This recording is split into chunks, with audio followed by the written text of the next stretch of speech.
Bonjour, bonsoir, chères toutes, chers tous. Heureux de vous retrouver dans cette nouvelle aventure capsulaire. Aujourd'hui, nous allons parler de quelque chose de très simple. Le fait de manger à l'état de rêve. Je pense que beaucoup de personnes font cette expérience. L'expérience qui consiste à rêver, à faire donc une expérience onirique, avoir un fait onirique, c'est-à-dire un fait du sommeil, un fait de rêve.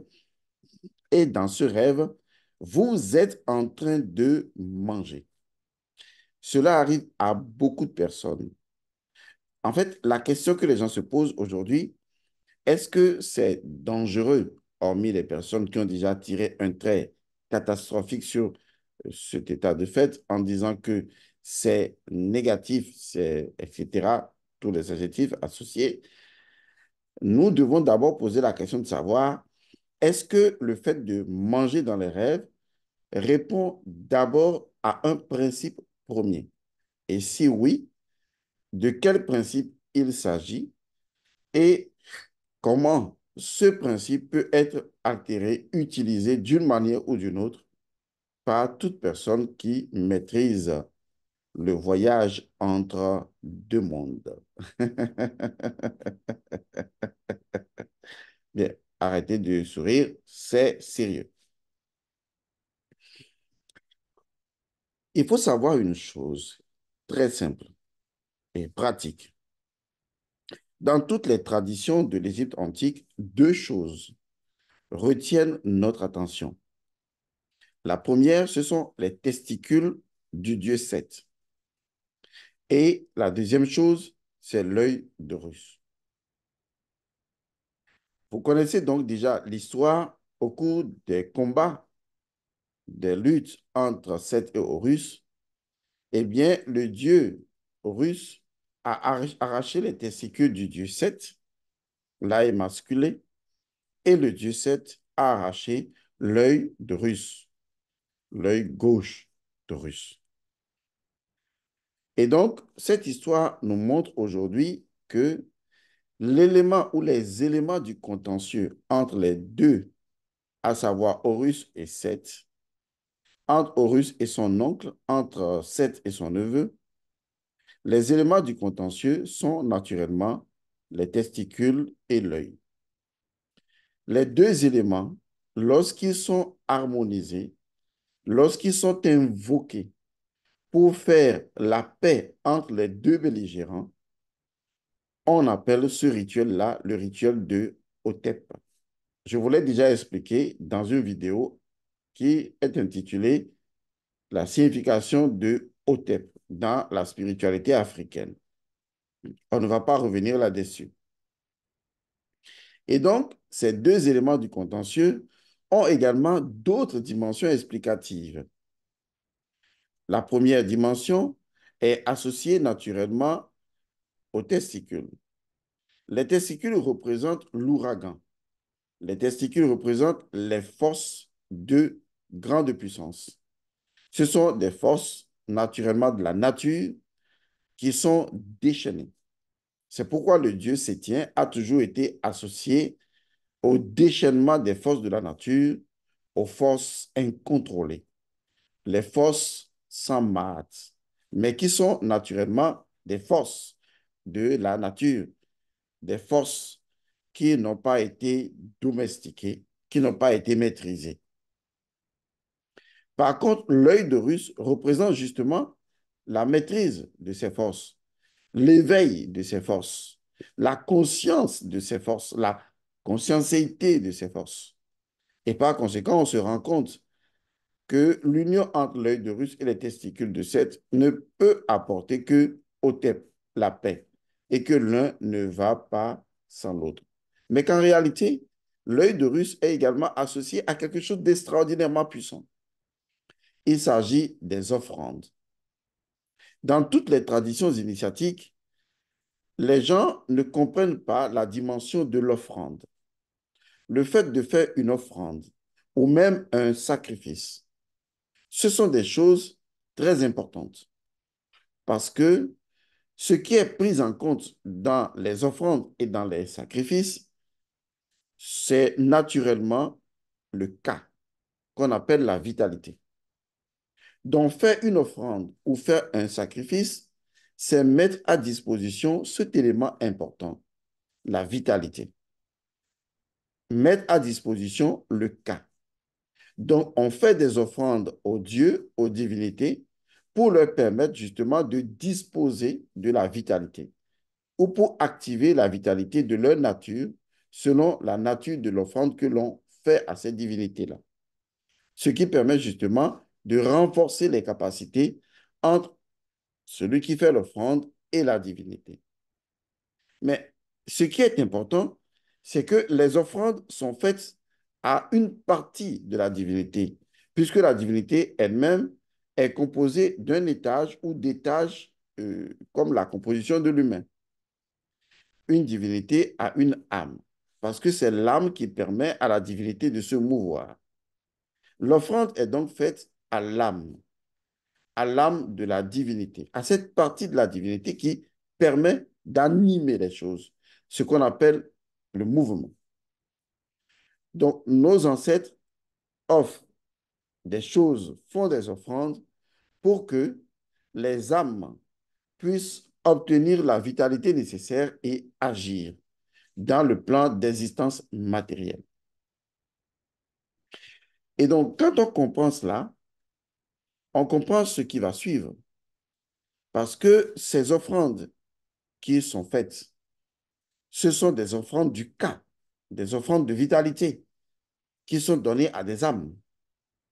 Et donc, cela veut dire qu'en réalité, quand je parle de l'âme, c'est une fonction d'une entité, on peut le dire comme ça, qui est associée à l'animation et au mouvement.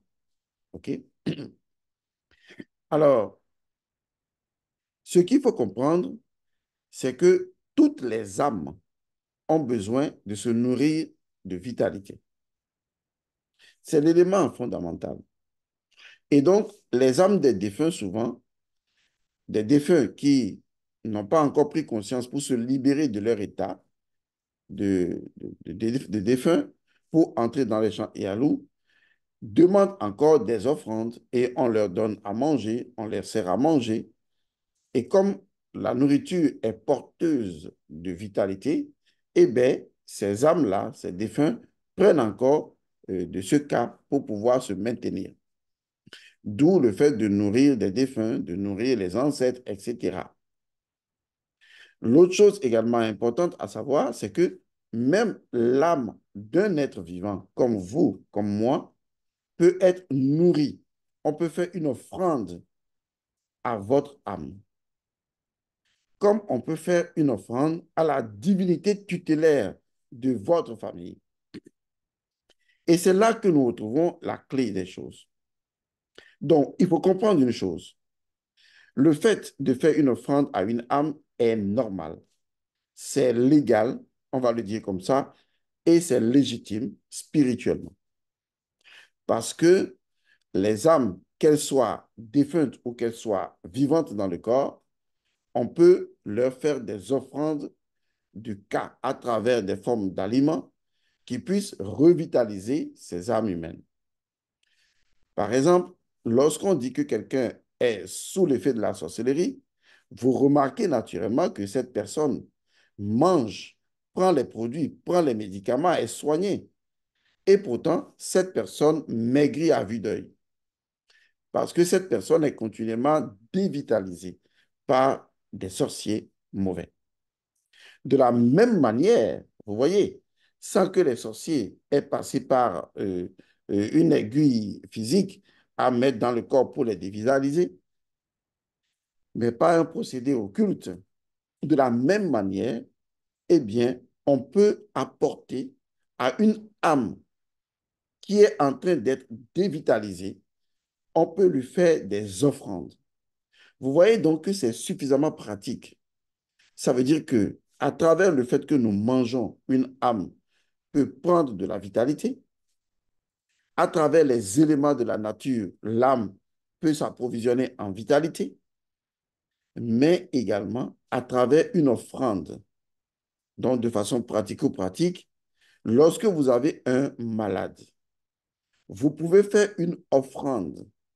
Vous voyez, vous pouvez faire une offrande à son âme. Vous pouvez faire un sacrifice à son âme. Parce qu'en faisant une offrande et des sacrifices à son âme, vous apportez à son âme la vitalité nécessaire pour pouvoir se maintenir et se débattre et combattre les forces obscures. C'est pourquoi la plupart du temps, des gens vous font des prières ou vous font des méditations ou vous font des choses, mais ce sont des moyens également de vous apporter du cas de la vitalité. Ce sont des formes d'offrande. Mais de façon plus pragmatique, on peut utiliser ce moyen-là à l'endroit d'une personne qui est sous effet de la sorcellerie ou qui est mystiquement attaquée. On peut faire un rituel et lui faire donc des offrandes ou faire des offrandes au nom de cette personne. D'ailleurs, beaucoup de gens le savent. Par exemple, j'ai quelqu'un qui est peut-être malade, qui va mourir. Je décide de faire une offrande à un orphelinat en termes de riz, de machin et tout, au nom de la personne. Ce qui veut dire qu'en fait, une fois que c'est fait au nom de cette personne, au nom de son âme, dès que l'offrande est exécutée, le cas, la vitalité, est transporté directement à l'endroit de cette âme parce que c'est fait sous son autorité, sous son instance, sous son nom, donc sous son principe premier. Vous voyez que les choses deviennent claires. En réalité, on peut même dire que le fait de manger à l'état de rêve est tout à fait normal parce que cela relève du fait que quand vous allez faire ces offrandes à cette âme qui est physiquement, dont le corps est malade, dans le sommeil, l'individu peut manger et s'approvisionner en cas. Et ça, c'est la voie normale. C'est ce dont l'âme a besoin. Autant le sorcier peut prendre le cas de l'individu et transformer ça en poulet et manger, autant on peut faire une offrande en cas à une âme malade qui va manger ça sous la forme d'un aliment qui lui est propre. De la même manière, lorsque vous faites les cérémonies des jumeaux, vous faites de l'offrande comme du haricot, par exemple, préparé aux jumeaux, parce que les jumeaux prennent la vitalité de cet aliment. Vous voyez donc que les aliments physiques ne sont que des transports, des métaphores, des transports symboliques qui permettent de donner de l'énergie à une âme ou à une entité ou à des divinités. Une fois que cela est dit, on revient donc à la question, est-ce que le fait de manger en rêve peut être également source de malédiction et d'envoûtement? Absolument oui. Parce que autant on peut utiliser cette voie pour renouveler, revitaliser une âme affaiblie, en fait, pour revitaliser un corps affaibli. Quand je dis le corps est affaibli et non l'âme, mais indirectement on dira l'âme, c'est parce que l'âme, pour pouvoir manipuler le corps, a besoin de vitalité. La vitalité qui est apportée, que l'âme apporte pour soutenir le corps, peut s'affaiblir parce qu'il y a d'autres instances maléfiques qui viennent épuiser la vitalité de l'âme. Donc, un apport de vitalité peut aider cette âme à nourrir mieux le corps et à maintenir le corps en vie. Parce que sans la vitalité, le corps ne peut pas être solide. Et donc, d'autres personnes qui connaissent ce secret, qui consiste à faire une offrande à une âme ou à la divinité tutélaire d'une famille ou même d'une âme, utilisent également ce procédé, mais par la voie de la magie noire.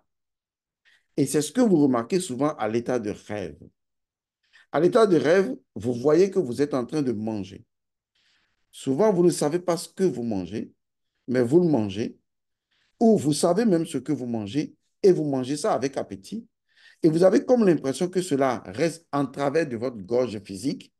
Et quand vous vous réveillez, c'est comme si la chose est réellement là dans le corps physique et à l'intérieur de votre gorge.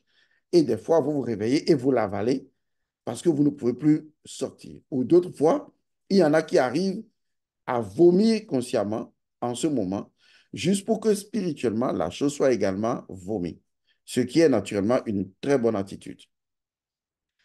Toutefois, laissez-moi vous expliquer une chose. Ce style qui fait que quelqu'un entre illégalement dans votre espace psychique pour vous préparer à manger, donc vous donnez une nourriture à votre âme ou vous nourrir votre divinité tutélaire, c'est un acte de magie noire. Et cela est couramment utilisé par les sorciers ou par des tradis praticiens. Lorsque vous allez voir des tradis praticiens en leur disant, je veux nuire à cette personne, le tradit praticien vous dira, nous devons d'abord l'affaiblir. Cela suppose donc que nous devons affaiblir son âme. Pour affaiblir son âme, il faut trouver sa divinité tutélaire. Chaque famille en a. Et chaque âme a personnalisé sa divinité tutélaire d'une manière ou d'une autre. Souvent, à travers le nom que l'individu porte, on peut appeler sa divinité tutélaire. Parce que le nom d'une personne est toujours associé à un background identitaire et donc à un lien généalogique et à des entités de famille. Donc, on peut appeler la divinité tutélaire et donc donner à manger à cette divinité tutélaire. On peut également appeler l'âme de la personne.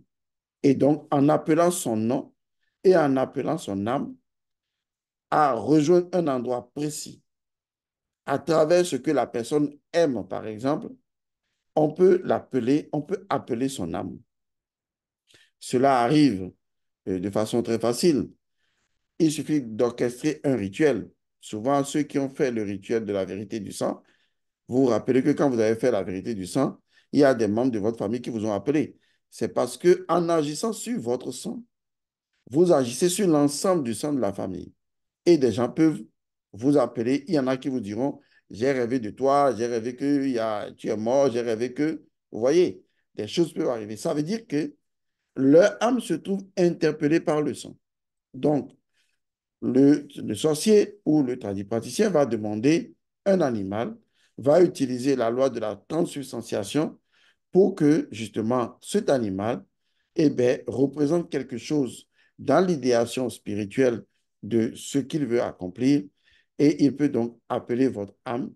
Et une fois que votre âme est venue, lui donner à manger, tout comme on peut donner à manger aux défunts ou aux ancêtres. Donc, il vous appelle et il vous demande à venir manger telle nourriture. Or, telle nourriture qu'il vous donne, c'est de la nourriture empoisonnée. C'est pourquoi le fait de manger dans le rêve est un empoisonnement spirituel dans cet aspect de la chose. Il ne faut pas confondre tout. Parce que nous, les initiés, nous pouvons manger à l'état de rêve avec un maître ou avec des maîtres. C'est différent. Est-ce que vous voyez? Il ne faut pas tout confondre. C'est les imbéciles qui confondent tout. Les hommes avisés sont précis dans ce qu'ils disent. Donc, dans le sens de la magie noire, je veux parler, la personne peut invoquer ou évoquer votre âme selon la nature de votre âme. Si votre âme est faible, on peut l'évoquer. Si votre âme est forte, on peut néanmoins l'invoquer à travers des subterfuges et l'amener donc à accepter une offrande. Une fois que vous êtes dans votre chambre, par exemple, à Washington, et que quelqu'un se trouve au Bénin, la personne peut prendre votre photo, votre nom et prénom, et la personne peut prononcer des incantations et vous appeler. Vous, physiquement, vous êtes peut-être à Washington ou, je ne sais pas, au Texas, mais votre âme peut entendre l'appel et une fois qu'il appelle votre âme plusieurs fois, eh bien, votre âme peut venir. Souvent, il le fait la nuit, à un moment où vous dormez. Même s'il le fait à un moment où vous ne dormez pas, lorsque vous dormirez, l'appel demeure et votre âme va directement aller vers l'endroit où on l'a appelé. Et donc, votre âme va, va prendre la nourriture qui lui a été servie. Cette nourriture ressemblera, parce que dans le monde astral, on peut changer la forme d'une chose, la substance d'une chose, et donc, votre âme va voir une nourriture qui lui est donnée, qui est une nourriture qui lui plaît, quelque chose que l'individu aime, D'ailleurs, les bons tradipraticiens vous demanderont, hein, quand vous voulez nuire à quelqu'un, vous diront, mais dites-nous un peu, l'individu là, il aime quoi? Qu'est-ce qu'il aime manger? Quelles sont les choses qu'il aime?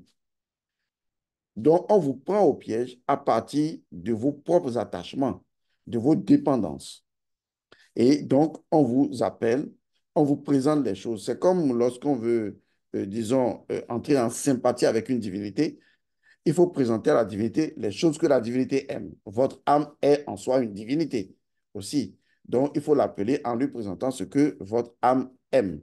C'est pourquoi la plupart du temps, les envoûtements en matière de sorcellerie, de magie noire, sont toujours l'œuvre des personnes qui vous connaissent bien. Parce qu'il faut donner certaines informations ou des choses qu'on connaît de vous pour pouvoir justement vous attirer dans le piège qui est le vôtre. C'est d'ailleurs la raison pour laquelle il faut changer souvent d'habitude. Autrement, vos habitudes vont vous prendre au piège. Bon, ça, c'est entre parenthèses. Et donc, ce qui va se produire, c'est que la personne va vous donner, au lieu de vous faire une offrande pure, la personne va vous faire une offrande corrompue, une offrande souillée. Je vous expliquerai plus tard comment on peut préparer une mauvaise offrande pour agresser la divinité de quelqu'un, pour l'affaiblir et affaiblir l'âme de l'individu. Et une fois que l'individu, la divinité tutélaire mange cette nourriture ou que l'individu mange cette nourriture, eh bien l'individu se trouve complètement empoisonné de l'intérieur. Son âme sera empoisonnée, son âme sera infectée. L'infection commencera donc par des choses qui vont circuler dans son corps. Avant que les choses ne circulent dans son corps, l'individu vous dira avoir mangé à l'état de rêve plusieurs fois. Ce qui fait que l'individu a mis déjà à l'intérieur de son ventre eh bien, de la pourriture et les choses commencent comme des vers qui se déplacent à l'intérieur de son corps et il se sent donc complètement infesté, empoisonné et se sent tout simplement envoûté. Cela veut dire que les choses ont pris du temps. Il a mangé de la nourriture pourrie, il a mangé du cas pourri, vous voyez, et son âme a été infectée. Et donc, cette maladie vient de façon spirituelle. Pourquoi je vous dis ça? Je vous dis ça parce que autant le fait de manger à l'état de rêve peut être un moyen utilisé par des initiés, des maîtres, pour renforcer l'âme de quelqu'un. Par exemple, quelqu'un qui est malade, on peut allumer de l'encens pour lui, on peut lui envoyer des prières, des bénédictions, mais on peut également lui envoyer de la nourriture physique qui est destinée à son âme. Et son âme va puiser uniquement la vitalité de cette nourriture. Donc, on lui fait une offrande en termes de fruits, d'aliments. Si vous voulez expérimenter, vous serez surpris du résultat parce que si vous prenez quelqu'un qui est malade et qui doit guérir et vous voulez que la personne guérisse, eh bien, faites le rituel de l'offrande à l'âme de cette personne et envoyez ça à la personne dans un endroit donné, dans un lieu donné. Ces lieux varient, on vous indiquera. Vous verrez que l'âme de la personne se nourrira de ces aliments et l'individu, à vue d'œil, va commencer à guérir. Donc, c'est une méthode normale, c'est une méthode transversale qui permet de nourrir l'âme d'une personne en lui apportant de l'eau, des fruits, les choses que la personne mange physiquement, mais que la personne ne peut plus manger physiquement, mais vous lui offrez cela parce que vous connaissez la personne. Ça, c'est la voie de la magie pure. Vous voyez? Mais quelqu'un qui veut vous nuire, eh bien, va vous préparer des offrandes pourries. Vous voyez? Des offrandes pourries. Mais ces offrandes seront habillées de ce que l'individu aime. Et l'individu va croire qu'il est en train, dans le sommeil, de manger ce qui est pur, qui est propre. Mais parce qu'on a mis un voile sur ce qu'on lui a donné à manger. Sinon, si ses yeux s'ouvraient, il verrait que ce sont des vers. On appelle ça des larves qui sont préparées. Bon, je ne vais pas rentrer dans le détail de ça pour le moment. Et qu'il est en train de manger avec beaucoup de sang, du sang noir, du sang corrompu. Bon, je dis que je ne vais pas dire, mais je le dis, mais bon, on reviendra précisément là-dessus.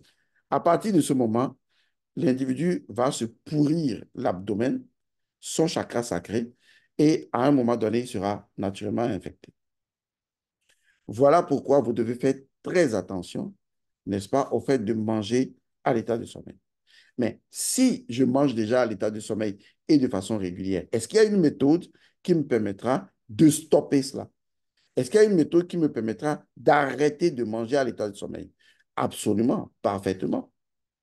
Et je vous expliquerai comment cette méthode marche. Et si vous l'exécutez, eh bien, vous arrêterez systématiquement de manger à l'état de rêve. Et nous verrons certainement en troisième partie comment est-ce qu'on peut accompagner les âmes des personnes, enfin pas les âmes, les personnes physiquement affaiblies.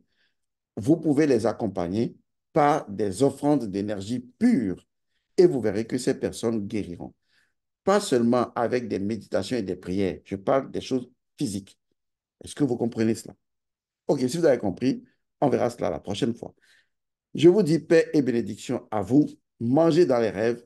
Attention, point d'interrogation. Qu'est-ce que vous mangez? Qui l'a préparé? Comment cela a-t-il été préparé? Est-ce qu'une communauté peut donner à manger à une personne qui est affaiblie par la sorcellerie et que cette personne soit complètement guérie? La réponse est absolument oui. C'est pourquoi je vous demande d'avoir des communautés dans chaque pays pour que je puisse vous accompagner à faire des rituels qui vont vous aider à vous sauver vous-même. Est-ce que je peux faire une offrande à moi-même, à mon âme, lorsque j'estime que je suis affaibli? La réponse est parfaitement oui. Et ça également, nous en parlerons. Je vous remercie d'avoir suivi cette capsule. Je vous annonce que bientôt, nous allons lancer Rafeza, rituel en lien du feu sacré. Rafeza de cette année sera waouh! Et vous allez adorer cela. Bientôt. Merci. Paix à vous.